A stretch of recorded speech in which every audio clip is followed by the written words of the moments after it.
Good afternoon. It was about this time yesterday an Amber Alert went out for a 10-year-old Nampa girl. She has since been found safe in Washington State with her mother.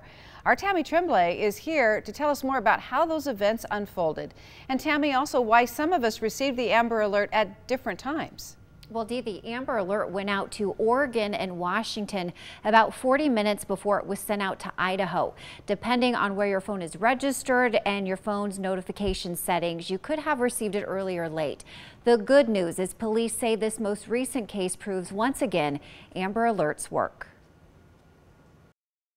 Alyssa Helmendaler is okay. Nampa police say it was important to make sure that was the case after the Idaho Department of Health and Welfare expressed concerns about her well-being.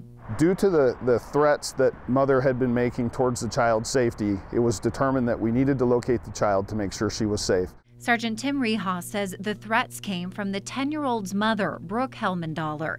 The 41-year-old does have custody of the child, but had reportedly made threats regarding her safety. So officers then went out to try and locate the child, and through that investigation determined that there was a good chance that they had fled the area.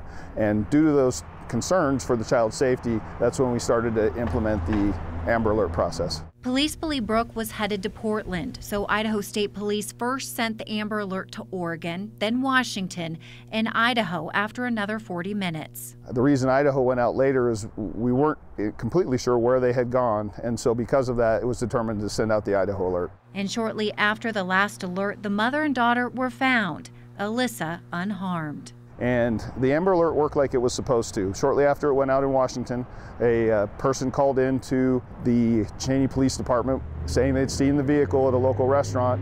Officers went out and located mom and child. No more information is being given about the Amber Alert and the investigation surrounding the mother and daughter, but we're told no charges have been filed against Brooke Helmendaler, and her daughter is in the custody of health and welfare officials in Washington right now. Police just want to make sure she's in a safe situation. Well, and all of us that got those Amber Alerts on our phone, you know, it's just so good to know that she is safe and that the Amber Alerts work too. So It's nice to kind of see behind the scenes how things played out. Thank you, Tammy.